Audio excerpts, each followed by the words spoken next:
టీనే న్యూస్కు స్వాగతం. కులవివక్ష దాడిలో చిన్నారి మృతిపై కవిత దిగ్భ్రాంతి. నాగర్ కర్నూలు జిల్లా కుమ్మెరమల్లన జాతరలో కులవివక్ష కారణంగా రజక కుటుంబంపై జరిగిన దాడిలో 2 నెలల చిన్నారి మృతి చెందడంపై ఎమ్మెల్సీ కల్వకుంట్ల కవిత తీవ్రంగా స్పందించారు.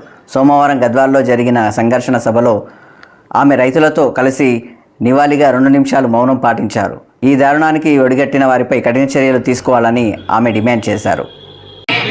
కులం పేరుతోని దూషించి వారిని కొట్టడంతో ఆ పాప చనిపోయిందని ఆ కుటుంబ సభ్యులంతా బాధపడుతున్నారు. ఒక్క నిమిషం మనందరం ఆ పాప కోసం మౌనం పాటించి తర్వాత మన మీటింగ్ ప్రారంభించుకుందాం.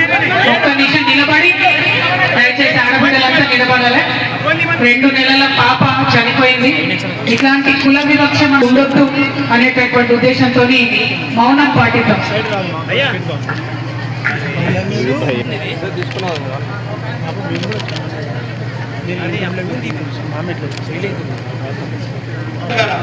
ధన్యవాదాలు. జై తెలంగాణ. కులం పేరుతోని దూషించి వారిని కొట్టడంతో ఆ పాప చనిపోయిందని ఆ కుటుంబ సభ్యులంతా బాధపడుతున్నారు. ఒక్క నిమిషం మనందరం ఆ పాప కోసం మౌనం పాటించి తర్వాత మన మీటింగ్ ప్రారంభించుకుందాం. ఒక్క నిమిషం నిలబడి దయచేసి ఆడబిడ్డలంతా నిలబడాలి. 2 నెలల పాప చనిపోయింది. ఇట్లాంటి కుల వివక్ష ఉండొద్దు అనేటటువంటి ఉద్దేశంతో మౌనం పాటిద్దాం.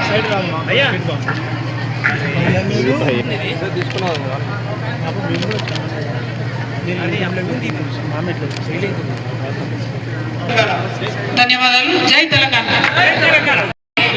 కులం పేరుతోని దూషించి వారిని కొట్టడంతో ఆ పాప చనిపోయిందని ఆ కుటుంబ సభ్యులంతా బాధపడుతున్నారు.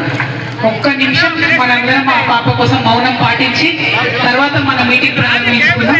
ఒక్క నిమిషం నిలబడి దయచేసి ఆడబిడ్డలంతా నిలబడాలి. 2 నెలల పాప చనిపోయింది.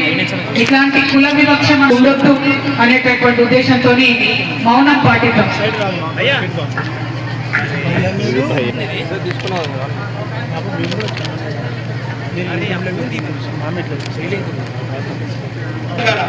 ధన్యవాదాలు. జై తెలంగాణ. కులం పేరుతోని దూషించి వారిని కొట్టడంతో ఆ పాప చనిపోయిందని ఆ కుటుంబ సభ్యులంతా బాధపడుతున్నారు.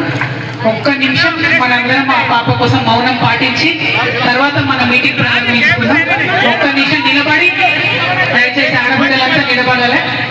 2 నెలల పాప చనిపోయింది. ఇట్లాంటి కుల వివక్ష ఉండొద్దు అనేటటువంటి ఉద్దేశంతో మౌనం పాటిద్దాం.